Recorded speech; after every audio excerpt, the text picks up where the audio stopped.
बकवास। अरे भाई साहब सुनो, आप करना जरा ये फोटो देखिए। आप लोग इस औरत को पहचानते हैं? भाई साहब आप किसी और से जाके पूछ लीजिए ना, आप देख नहीं रहे हम लोग बातचीत कर रहे हैं। अरे भाई साहब 1 मिनट फोटो देख लोगे तो क्या जाएगा आपका? क्यों भाई, जबरदस्ती है बताना। आप जबरदस्ती समझो या फिर मजबूरी, जरा ये फोटो देख के पहचानिए। हम लोग सीआईडी से। जी हाँ सीआईडी से। अब देखिए और बताइए। ये औरत, ये तो वही है ना सर, इसकी वजह से मेरे को बहुत मार पड़ी है सर। मैं इसके बारे में आपको कुछ भी नहीं बता सकता। मैं तो जा रहा हूँ भाई, मैं जा रहा हूँ। अरे सुनो भाई साहब। अरे नहीं भाई, अरे रुको। अरे नहीं। गायत्री को आप लोग ढूंढ रहे हैं। मगर इसमें हंसने वाली कौन सी बात है? अरे मैडम, गायत्री के बारे में हर आदमी कुछ न कुछ नई बात बताएगा आपको। मतलब? अरे साहब उसको समझना बहुत मुश्किल था। गुंडे उसकी देखभाल करते थे। और तो और साहब उसको कोई आंख उठाकर नहीं देख सकता था, ना ही उससे बात कर सकता था। वो रहती कहाँ थी? अभी तो कोई उसके घर में नहीं रहता। पिछले 6 साल से खाली पड़ा है। पता नहीं वो लोग कहाँ चले गए। कोई नहीं, हम देख लेंगे। ये बताओ कि उसका घर कहाँ है? वो रहा गायत्री का घर।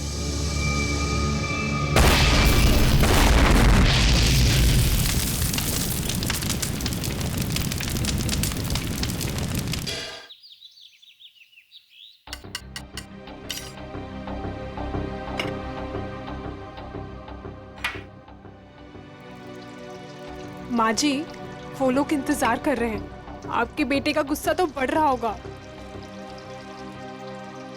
तेजल, अरे और कितना टाइम लगाओगी तुम? कोई काम ठीक से नहीं होता है तुमसे। देखिए ना माँ जी, मेरे तो हाथ पांव फूल रहे हैं। तुम घबराओ मत, मैं हूं ना। तेजल, जैन तुम 2 मिनट नहीं रुक सकते? पकड़ा है ना खाना? इसे लेकर जाओ तुम। ठीक है। मैं सब्जी लेकर आती हूँ। लाओ जाओ।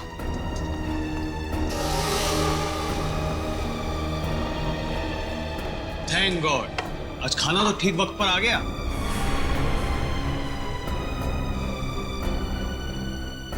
सेजल, तुम ना किसी काम की नहीं। पापा और मैं कब से भूखे बैठे। हमेशा उससे डांटते रहते हो, सीख जाएगी धीरे धीरे।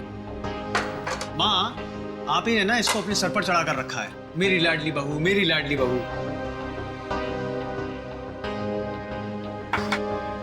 घबराओ मत, मैं हूं ना।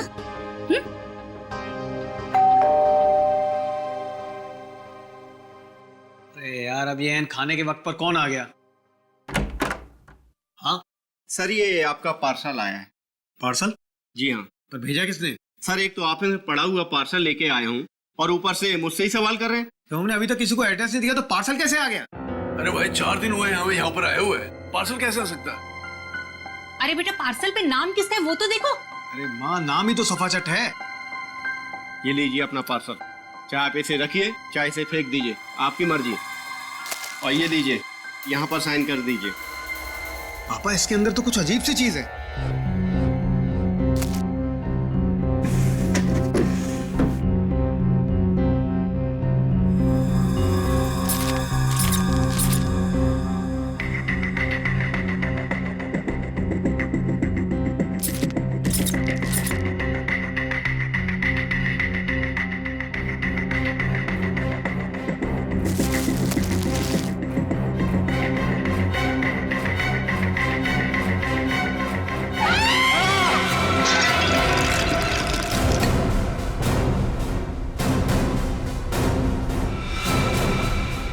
किसने भेजा है हमारे घर ऐसा?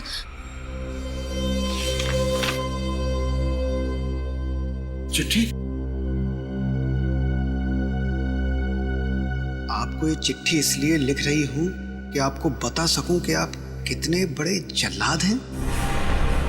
आपको जला देना चाहिए, गोली मार देनी चाहिए और नरक में सड़ाना चाहिए। जो आप मुझसे करवा रहे हैं वो गलत है। मैंने कर जरूर दिया है और आपको इस चिट्ठी के साथ भेज रही हूं।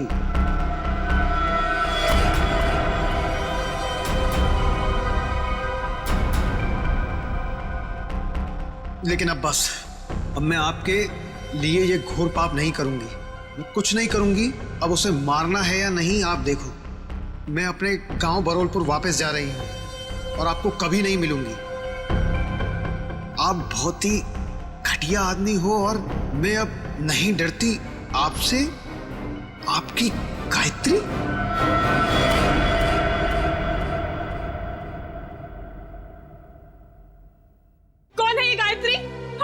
देखो सेजल, मेरे ऊपर ये कोई गलत इल्जाम है। मैं नहीं जानता ये गायत्री कौन है।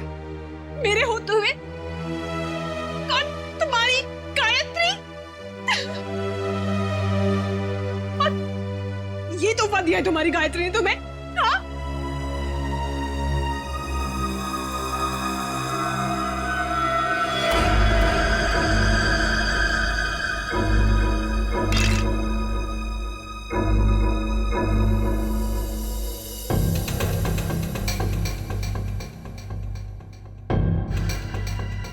माय गॉड, छोटे बच्चे की कटी हुई उंगली है सर। फॉर्मल्डिहाइड में रखी है, लगता है 5-6 दिन पुरानी होगी सर। उंगली काट के भेजा है, मतलब ब्लैकमेलिंग किडनैपिंग का केस लग रहा है सर।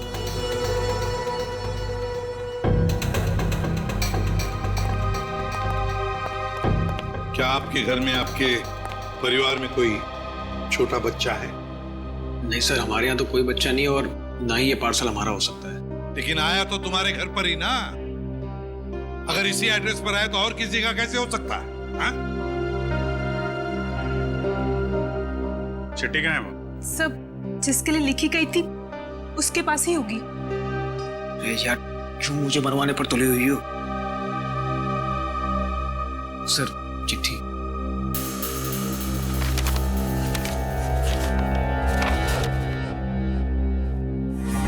आपको चिट्ठी इसलिए लिख रहे हैं कि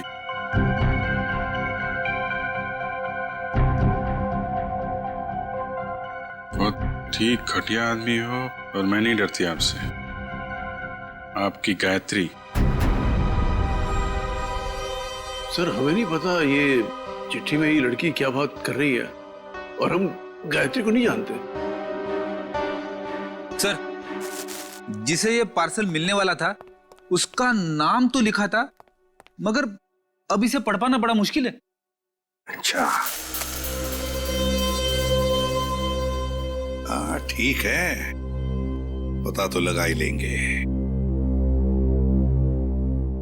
लेकिन इस गायत्री ने एक छोटे बच्चे की उंगली काट कर यहां भेजी है आपके पास, और तुम लोग कह रहे हो कि तुम्हें कुछ पता नहीं ये गायत्री कौन है। तो क्या उसके सपने में आया ये आप लोगों का एड्रेस? मैं आपसे कह रही थी ना, ये घर मत खरीदो मत खरीदो, देखा भी क्या हुआ। तो क्या आप लोगों ने ये घर खरीदा है? कब खरीदा? सर, हम तो 4 दिन पहले ही यहाँ पर शिफ्ट हुए हैं। सर, कहीं ये पार्सल पहले वाले के लिए तो नहीं? कौन रहता था यहाँ पे? मेरा नाम धनराज है। 30 लाख तो क्या, तुम्हारे इस निकम्मे बेकार पति को मैं 30 फूटी कौड़ियां भी दे दूं। अब पापा क्या क्या बोले जा रहे हो आप? सोच भी रहे हो सोहन इस घर के दामाद है, मेरे पति है। जैसे कि हीरा ढूंढ के लाई। एक तो मेरी मर्जी के बगैर शादी की, ऊपर से ये घर जवाई लाके बिठा दिया यहाँ पर। बस पापा, अब आप शांत हो जाइए, मत लेकिए इनके मुंह। वैसे भी आपका ब्लड प्रेशर बढ़ा हुआ है। और मोनिका, तुम दोनों भी जाओ यहां से। अब क्या हम अंदर आ सकते हैं? जी, आप लोग? हम लोग सीआईडी से हैं। सीआईडी? जी हाँ। कहिए। आपका जो पुराना घर है जिसे आपने मिस्टर जयंत को भेजा है, वहां पे एक पार्सल आया है, उसके बारे में कुछ पूछताछ करनी है। हे भगवान, उंगली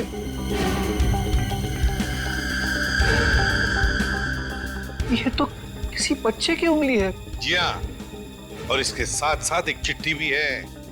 किसी गायत्री ने लिखी है चिट्ठी।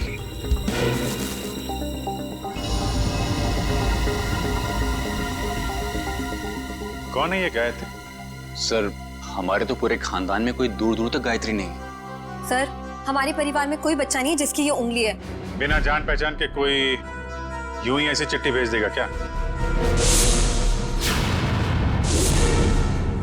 चल, कोई बात नहीं, हम पता लगा लेंगे कि गायत्री ने चिट्ठी लिखी किसको और ये बच्चा है कौन। यार, कब तक इसका पहरा देते रहेंगे? जब तक बॉस पैसा देता रहेगा तब तक।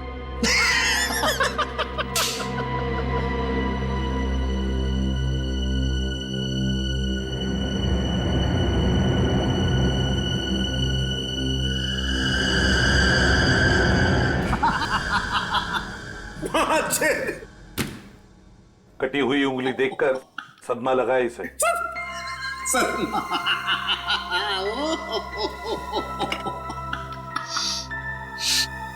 नहीं सर, इसमें कोई लाफिंग गैस नहीं है। Laughing gas? ये देख साउंड के, तुझे हमने सिर्फ इतना बताया कि गायत्री नाम की एक औरत ने एक बच्चे की उंगली काट दी, तो तुझे हंसी के फव्वारे फूट रहे हैं।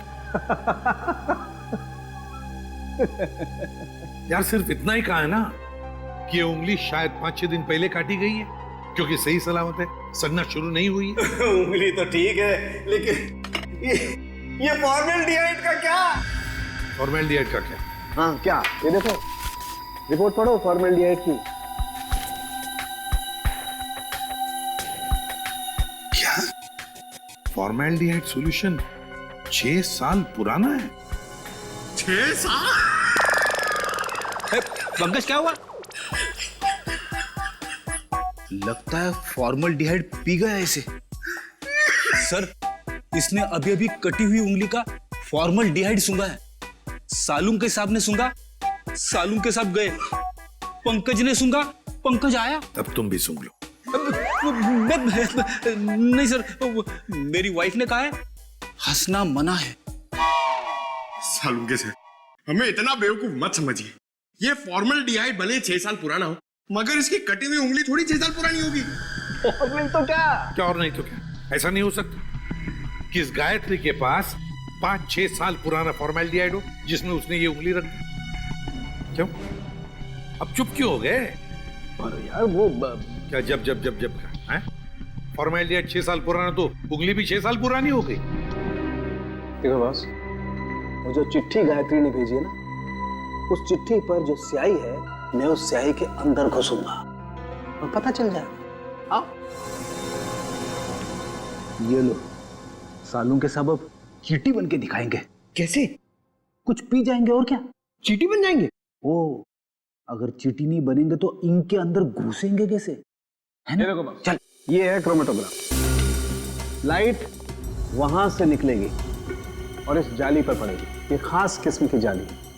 यहां पर लाइट का एक स्पेक्ट्रम बनेगा। लाइट हो जाएगी सतरंगी और इस फिल्टर पर पड़ेगी। ये खास किस्म का फिल्टर है, जहां से सिर्फ एक खास किस्म की लाइट की रेज ही इस चिट्ठी पर पड़ेगी जो गायत्री ने लिखी, और वो लाइट इस चिट्ठी पर जो स्याही है, उस स्याही के अंदर घुस जाएगी।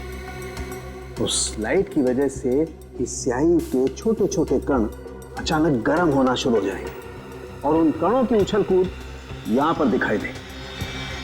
और ये इस कंप्यूटर के साथ जुड़ा हुआ है। दरअसल एक कंप्यूटर हमें पढ़ के बताएगा कि ये स्याही कितनी पुरानी। साणुखे, तेरा फिजिक्स का लेक्चर पूरा हुआ? हाँ। हम कहानी शुरू करें? जरूर। ये देखो बॉस, ये लाइट उस जाली पर पड़ी और लाइट का स्पेक्ट्रम, और ये खास किस्म की लाइट घुसी इस चिट्ठी पर।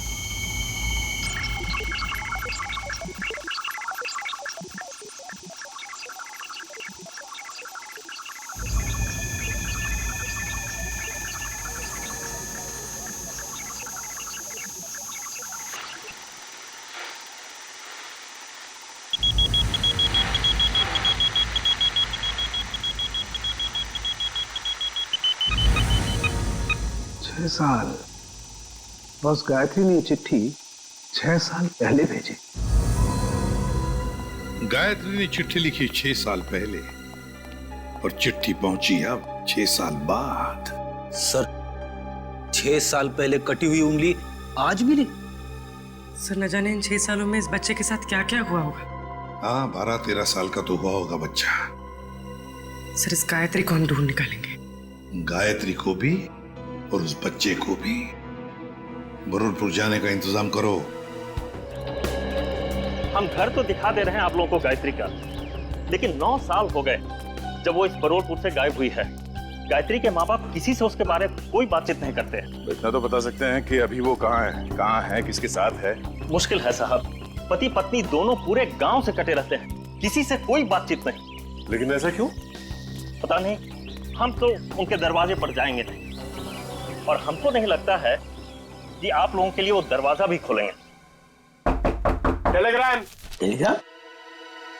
किसने भेजा टेलीग्राम? गायत्री ने भेजा टेलीग्राम। गायत्री?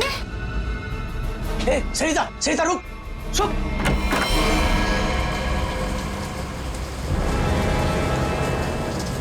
कौन है भैया आप लोग? हम लोग सीआईडी से। सीआईडी से? और आपकी बेटी गायत्री को ढूंढते ढूंढते मुंबई से यहाँ आए। मुंबई से? पर गायत्री तो मुंबई में ही है, वो आपको वहाँ नहीं मिली? उसके इस चिट्ठी के हिसाब से तो 6 साल पहले आपकी बेटी गायत्री को यहाँ बुरलपुर में 6 साल पहले आना चाहिए था। जब लेटर लिखा था तो आई क्यों नहीं अभी तक?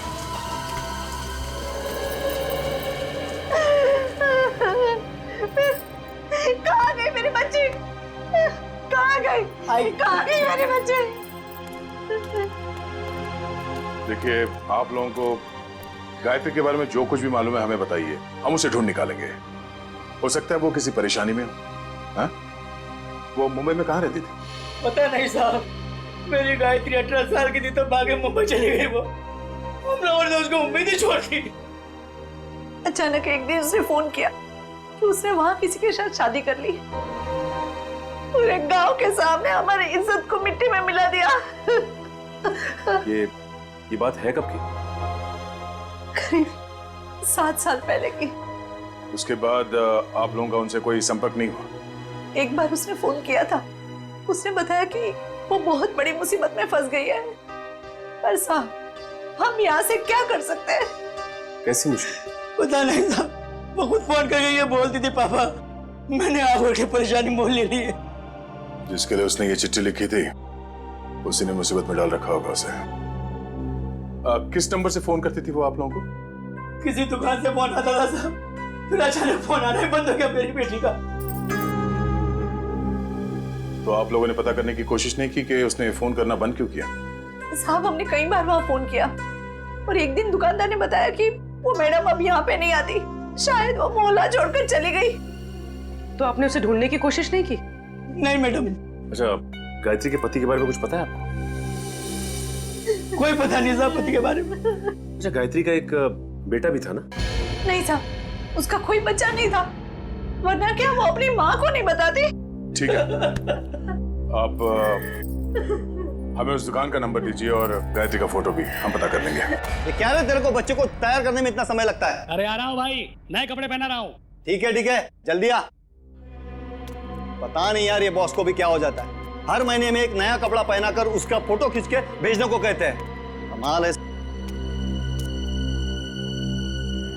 चल ना, ले तैयार हो गया। बेटा क्यों रो रहे तू? ये अंकल ने मुझे मारा। बेटा मत रो, अंकल को हम बाद में खूब मारेंगे। अब स्माइल दे, एक फोटो निकाल लेता हूं तेरा। सर, पिछले 15 साल से हम धनराज के पड़ोसी थे। सर, हम उसकी रग रग को जानते हैं। सर, उसने जरूर कुछ गड़बड़ किया होगा, तभी तो अपना घर वो कोड़ियों के भाव बेचकर भाग गया। तो ये कुमार जी मोहल्ले में पूरी बात बताते समय घबरा रहे थे तो इनको यहाँ ले आए। सर, हम मोहल्ले में उनके बारे में कुछ बोल नहीं सकते थे क्योंकि बड़े खतरनाक लोग हैं सर, वो हम सबकी जान भी ले सकते थे। हाँ सर, उसका बदमाश दामाद सोहन और वो खुद बुढ़ा धनराज, अगर वो डस भी ले ना सर तो कोई पानी ना मांगे। अच्छा, ऐसा क्या किया उन्होंने आपके परिवार के साथ? सर, उनको समझना बहुत मुश्किल है, बहुत घटिया लोग हैं सर, एक नंबर के क्रिमिनल है सर। मेरी बेटी की हालत देखिए ना सर, धनराज के बेटे ने इसकी जिंदगी खराब कर दी। रणवीर ने? नहीं सर, हम रणवीर की बात नहीं कर रहे हैं, उसका छोटा बेटा अमन की बात कर रहे हैं सर। एक मिनट, उनके घर में हमने एक ही बेटा देखा, रणवीर, लेकिन धनराज का दूसरा बेटा अमन है, ये तो हमें किसी ने नहीं बताया। सर, उन्होंने भी आपको सच नहीं बताया, भगोड़ा है अमन। सर, उससे मेरी शादी होने वाली थी और सगाई के दिन ही वो मुझे छोड़कर भाग गया, पता नहीं कहाँ चला गया था। ये धनराज और उसका परिवार तो काफी शातिर निकला सर। गायत्री का फोटो दिखाओ इन्हें। सर, इसे कभी देखा उनके परिवार में? ये गायत्री। नहीं, कभी नहीं देखा। अच्छा, कोई बच्चा भी था उनके परिवार में? नहीं सर, कभी कोई बच्चा नहीं देखा। अभिजीत, ये अमन वाली बात मुझे गड़बड़ लगती है। क्या उस अमन के बारे में और कुछ बता सकती हो तुम? हाँ सर, अमन और उसके पापा की बिल्कुल नहीं बनती थी, इसीलिए वो एक गोरेगांव के रेस्टोरेंट में काम करता था, फिर पता नहीं अचानक कहाँ गायब हो गया। अभिजीत, तो गोरेगांव में जाकर पता लगाओ किस होटल में ये अमन काम करता था। ये तो बहन जी है। बहन जी? हाँ साहब, सीधी सादी सी थी, हमेशा दुखी दुखी रहती थी, तो मैं इन्हें बहन जी कहता था। करीब 5-6 साल हुए हैं, अब मेरी दुकान पे नहीं आती हैं। आप बता सकते हैं कि वो इतना दुखी क्यों रहते थे? मैडम, मुझे नहीं मालूम, ये तो उनके पति ही बता सकते हैं। आप उनके पति को जानते थे? नहीं साहब, उनके पति को तो कभी देखा नहीं, लेकिन अक्सर हर दूसरे दिन बहन जी मेरी दुकान पर अकेली ही आती थी। यहाँ से अपने गांव फोन करती थी, अपनी जरूरत का सामान लेती थी और चली जाती थी। उसके साथ कोई बच्चा भी आता था 5-6 साल का? नहीं साहब, मैंने कभी कोई बच्चा नहीं देखा इनके साथ। अच्छा, ये बहन जी रहती कहाँ पर थी? साहब, अगर मुझे इनके घर का पता मालूम होता तो मैं अपने उधार के 2500 रुपए वसूल नहीं कर लेता इनसे। सर, अगर ये गायत्री हर दूसरे दिन यहाँ फोन करने आती थी तो इसका मतलब तो यही है ना कि कहीं आसपास ही रहती होगी। इतनी वाहियात फिल्म थी ना कि मैं तो पूरी पिक्चर में ही सोता रहा। क्या बात कर? तो और क्या, इतनी बकवास? अरे एकदम बकवास। अरे समझ सुनो, आप करना जरा ये फोटो देखिए, आप लोग इस औरत को पहचानते हैं? भाई साहब, आप किसी और से जाके पूछ लीजिए ना, आप देख नहीं रहे हम लोग बातचीत कर रहे हैं। अरे भाई साहब, 1 मिनट फोटो देख लोगे तो क्या जाएगा आपका? क्यों भाई, जबरदस्ती है, बताना। आप जबरदस्ती समझो या फिर मजबूरी, जरा ये फोटो देख के पहचानिए। हम लोग CID से। जी हाँ, CID से। अब देखिए और बताइए। ये औरत, ये तो वही है ना सर, इसकी वजह से मेरे को बहुत मार पड़ी है सर। मैं इसके बारे में आपको कुछ भी नहीं बता सकता। मैं तो जा रहा हूँ भाई, मैं जा रहा हूँ। अरे सुनो भाई साहब। अरे नहीं भाई, अरे रुको। अरे नहीं। गायत्री को आप लोग ढूंढ रहे हैं। मगर इसमें हंसने वाली कौन सी बात है? अरे मैडम, गायत्री के बारे में हर आदमी कुछ ना कुछ नई बात बताएगा आपको। मतलब? अरे साहब, उसको समझना बहुत मुश्किल था। गुंडे उसकी देखभाल करते थे, और तो और साहब, उसको कोई आंख उठाकर नहीं देख सकता था, ना ही उससे बात कर सकता था। वो रहती कहाँ थी? अभी तो कोई उसके घर में नहीं रहता, पिछले 6 साल से खाली पड़ा है। पता नहीं वो लोग कहाँ चले गए। कोई नहीं, हम देख लेंगे। ये बताओ कि उसका घर कहाँ है? वो रहा गायत्री का घर।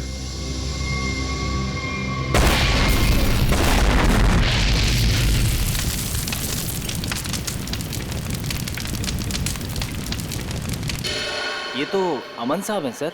ये बहुत पहले यहाँ पर मैनेजर होते थे सर, बहुत खड़ूस थे ये, 1 सेकंड चैन से नहीं बैठने देते। अच्छा, ठीक है ठीक है। उनके बारे में हमें कुछ और बता सकते हो? हाँ साहब, सुना है कि इनके पिताजी के साथ इनकी बिल्कुल नहीं बनती थी, इसीलिए वो इतने बड़े बाप की औलाद होने के बाद भी यहाँ काम करते, और फिर किसी रईस लड़की से उन्होंने शादी कर ली, और फिर शायद वो बेंगलोर चले गए। और क्या सर, करीब 6 साल पहले एक कार एक्सीडेंट में वो, उनकी पत्नी और उनका बेटा मारे गए। तीनों मार गए? सर सुना तो ऐसा ही था। उनकी पत्नी का नाम गायत्री था क्या? नहीं सर, गायत्री तो नहीं था, नाम तो कुछ और था सर, पहले याद था पर अब याद नहीं आ रहा। मैं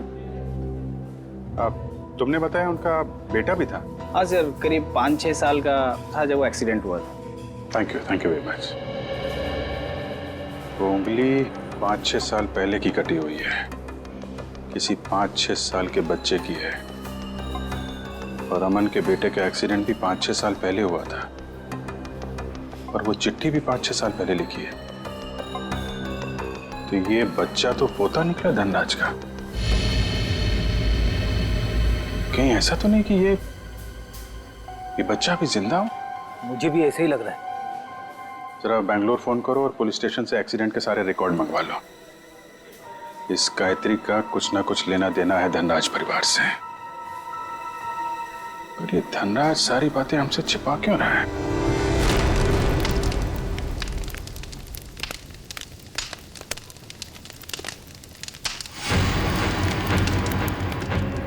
क्या टाइमिंग थे? हम लोग यहाँ गायत्री के घर पहुंचने ही वाले थे कि किसी ने यहाँ पे बॉम्ब ब्लास्ट कर दिया। सर ये ठंडे बस्ते में पड़ा हुआ मामला नहीं लगता है। लगता है वो चाबी भी जिंदा है और ये मुजरिम हम पे नजर रखे हुए था, इसीलिए उसे पता लग गया कि हम गायत्री के बारे में पूछताछ कर रहे हैं। हाँ, मगर ऐसी क्या चीज थी यहाँ जो मुजरिम चाहता था कि हमारे हाथ न लगे? ये घर सालों से बंद पड़ा है, गायत्री यहाँ पे रहती भी नहीं है, फिर ये धमाका करने की क्या जरूरत थी? जरा देखो आसपास, देखो कोई सुराग मिलता है क्या?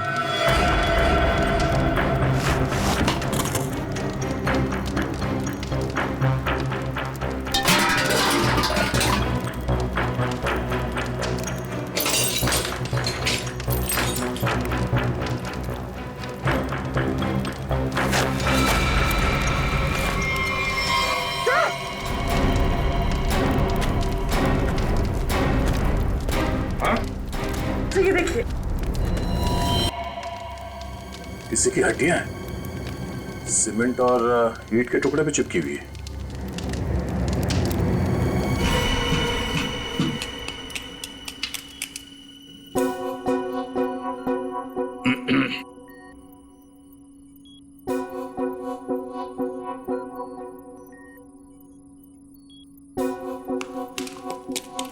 सालुंखे, तू एक ही हड्डी निकालते रहे ना, हम यहाँ खड़े खड़े भजन करते हैं। हाँ? बॉस आप वक्त से पहले आकर के खड़े हो गए मेरे सर पे। ये हड्डियां किसकी है बता? ये हड्डियां एक लड़की की है। सर गायत्री के घर में लड़की की हड्डियां? कहीं कहीं हड्डियां गायत्री की तो नहीं?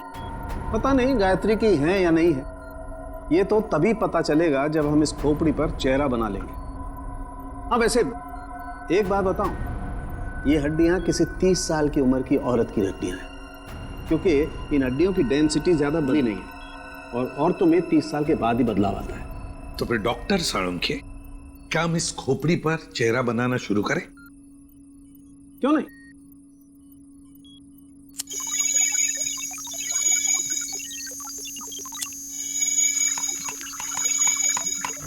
वैसे एक बात बताओ, जिस किसी ने भी गायत्री के घर में ब्लास्ट किया है उससे बड़ा गधा संसार में कोई और होगा नहीं। वो क्यों?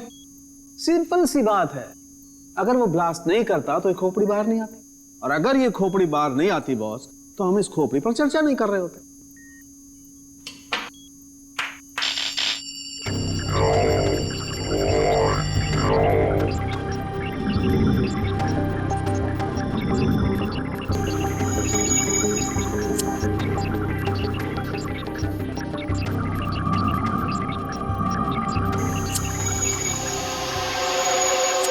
वैसे इसको थोड़ा वक्त लगेगा बॉस, कंप्यूटर को हर काम सोच समझ के करना पड़ता है, कहीं चेहरा गलत ना बन जाए।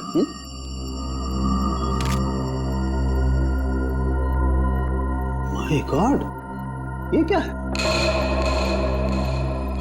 ये देखो बॉस, ये तो सोना है, गोल्ड।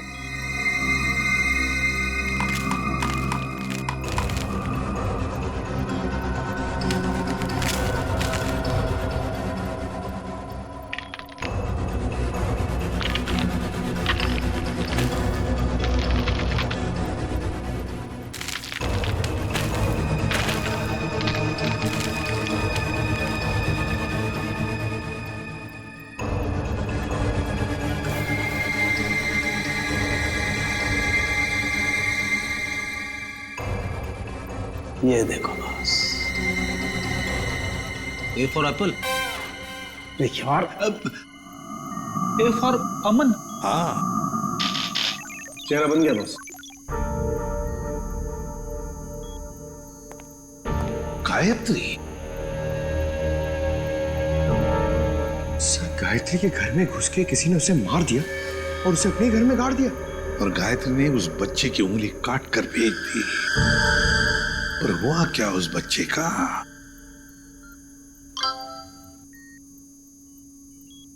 सर, बैंगलोर पुलिस ने एक मेल भेजा है, लिखा है कि 6 साल पहले अमन अपनी वाइफ के साथ कहीं जा रहा था। कार पहाड़ से नीचे गिर गई और कार में आग लग गई।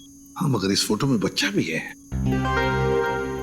पर सर, मेल में तो बच्चे का कोई जिक्र ही नहीं है। इसका एक ही मतलब हो सकता है कि बच्चा जिंदा है।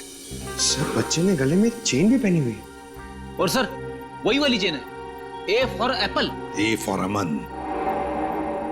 पर सर, अमन के बेटे की चेन गायत्री की लाश के पास मिली। अमन और उसके पत्नी की गाड़ी का एक्सीडेंट हो गया 6 साल पहले। गायत्री ने उनके बच्चे को पकड़ लिया, उसी की उंगली काट कर भेज दी। और अब तो गायत्री ही नहीं रही, तो फिर वो बच्चा कहां गया? उस बच्चे को ढूंढना होगा, बचाना होगा, और इस धनराज की गर्दन पकड़नी होगी। बस बबलू ने एक निवाला खा लिया ना, तो हमारा काम हो जाएगा।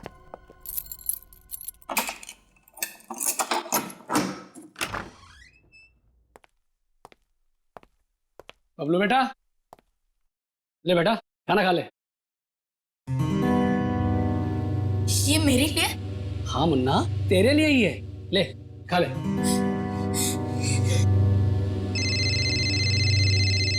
बॉस? हाँ बॉस। हाँ बस निकल ही रहे। हाँ बॉस, आपका काम हो गया बॉस।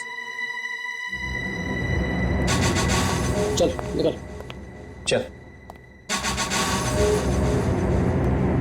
धनराज जी, क्या कह रहे थे आप लोग कि आपको उंगली के बारे में कुछ पता नहीं? गायत्री कौन है किसी को कुछ नहीं मालूम। आपके पूरे परिवार में कोई बच्चा है ही नहीं, तो फिर क्या ये झूठ पे झूठ बोलते रहे आप। आपको मालूम था वो उंगली किस बच्चे की है। आप जानते थे गायत्री ने एड्रेस लिखने में कोई गलती नहीं की। आपने ये बताना जरूरी नहीं समझा कि आपका एक और बेटा था, अमन, जिसका एक 5-6 साल का बच्चा है? क्यों?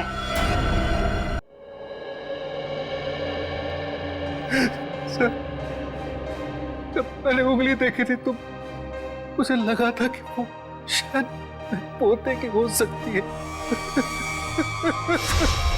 सर बचा लीजिए उसे, सर बचा लीजिए, सर प्लीज बचा लीजिए उसे। वो किसी की कैद में है पिछले 6 साल से। उसने कहा है कि जब तक मैं उसे पैसे देते रहूं तब तक वो उसे जिंदा रखेगा। सर, उसने मुझे धमकी दी है कि अगर मैं किसी को बताऊं तो मेरे बबलू को मार देगा। पापा, अमन का बेटा जिंदा है और आपने हमें भी नहीं बताया। मैं नाराज था अमन से। उसने भी मेरे मर्जी के खिलाफ शादी की थी, पर 5 साल के बाद उसका मुझे फोन आया और उसने माफी मांगी, तो मैं किसी को बिना बताए बेंगलोर चला गया। फिर पोते बबलू को गले लगाया, उनको घर वापस आने को कहकर मैं वापस आ गया। मुझे क्या पता था कि वहां से आते आते उनका एक्सीडेंट हो जाएगा। लेकिन बबलू उस एक्सीडेंट में बच गया, है ना?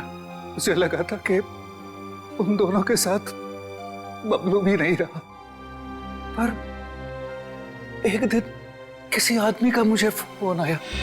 उसने बबलू की आवाज मुझे फोन पर सुनवाई और कहा कि जब तक मैं उसे 10 लाख रुपया महीना देता रहूंगा तब तक बबलू जिंदा रहेगा।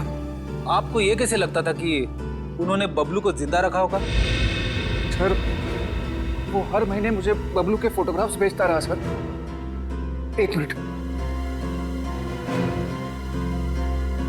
ये लीजिए सर।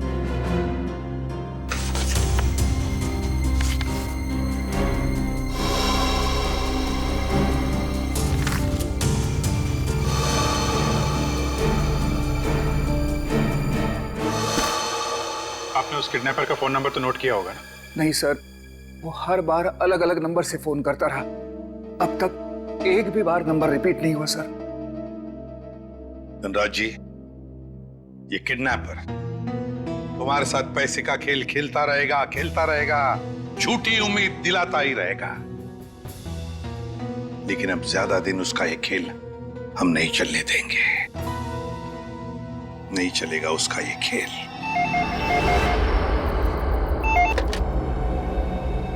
हेलो धनराज जी, मैं सोच रहा हूँ कि आपका पोता मैं लौटा दूं। ओह, तुम हो?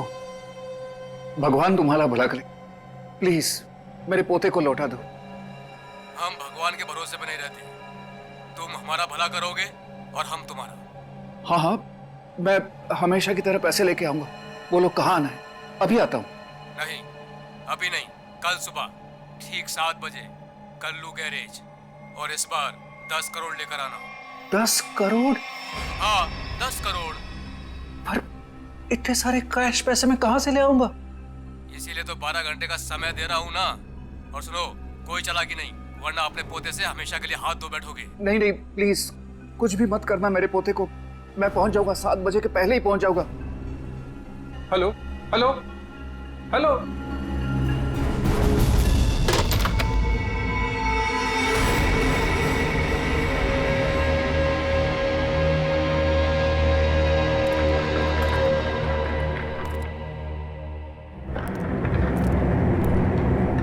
कल्लू गैरेज ही तो बोला था।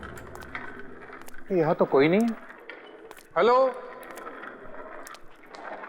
हेलो, कोई है? पापा। रणवीर, रणवीर तुम यहाँ क्यों आए?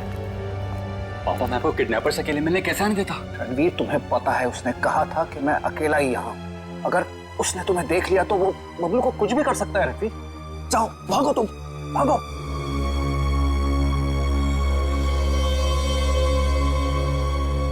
पापा, अगर मैं ही यहां से चला गया तो आपको आपके लाडले पोते से कौन मिलाने वाला है? क्या? तुम?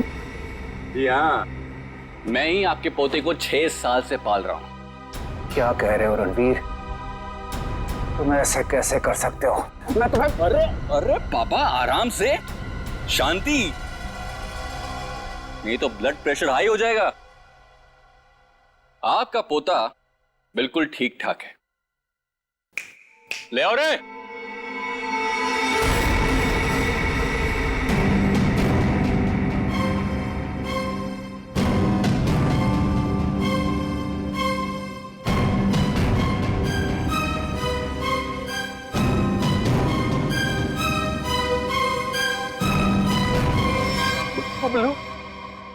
दादाजी,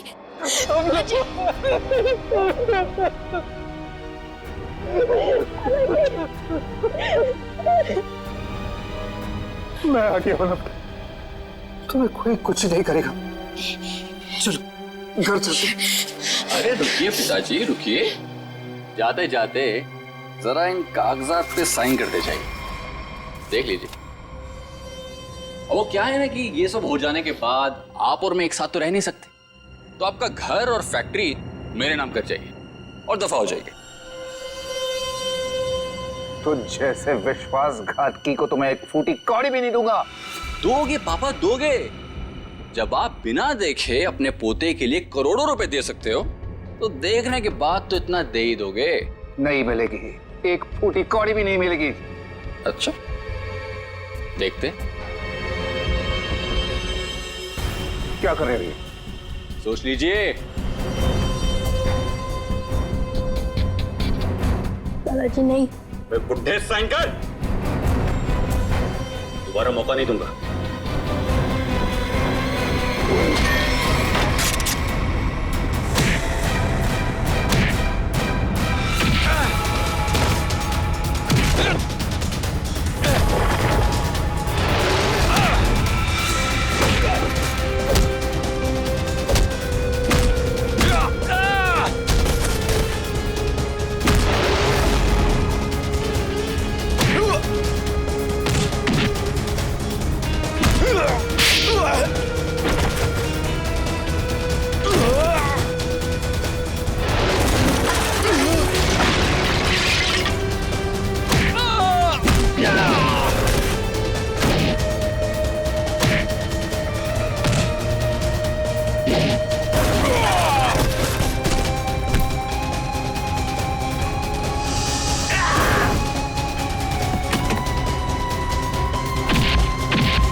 सोने का अंडा देने वाली मुर्गी का पेट काटने चले थे तुम। सारे अंडे एक साथ चाहिए थे, हैं? धनराज जी को फोन करके यहाँ बुलाना तुम्हारी सबसे बड़ी गलती थी।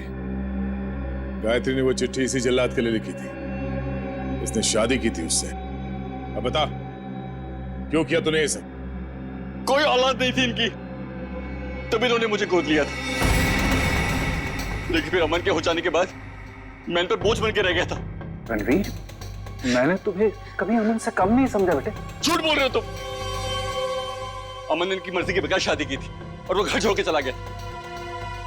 तो मुझे लगा शायद अब मुझे मेरा हक मिल जाएगा, लेकिन नहीं, सुलह करके आ गया उसके साथ। इसलिए तुमने अमन को एक्सीडेंट में मरवा दिया? हाँ, लेकिन उस एक्सीडेंट में अमन का बेटा अंकित बच गया था। लेकिन मैंने सोचा कोई बात नहीं, इसी बच्चे के जरिए मैं इस पैसे के पुजारी से पैसा निकलवाता रहूंगा और एक दिन इनको कंगाल बना दूंगा। गायत्री तो तुम्हारी पत्नी थी, उसको क्यों मारा? सर, मुझे लगा वो अंकित को मेरे हिसाब से संभाल लेगी, लेकिन नहीं, उसे उस पर दया आने लगी। मेरे इतने दबाव देने के बाद ही उसने इसकी एक उंगली काटी थी और उसके बाद वो मुझे धमकाने लगी। कहती है कि अंकित को जल्दी से घर छोड़ दो वरना मेरा भांडा फोड़ देगी, मेरा, अपने पति का। इसलिए तुमने उसे भी मार के वहां घर में गाड़ दिया? हाँ, क्योंकि मैं नहीं चाहता कि मेरी तरफ आराम से आने वाले पैसों के बीच में कोई भी रुकावट बन जाए। रुकावट तो आनी ही थी रणवीर। जुर्म के रास्ते में रुकावट डालने और मुजरिम को उसके अंजाम तक पहुंचाने के लिए सीआईडी बनी है। 3-3 खून करने और बच्चे की किडनैपिंग के जुर्म में जेल की सलाखों के पीछे सड़ना होगा जब तक फांसी का ऑर्डर नहीं आता।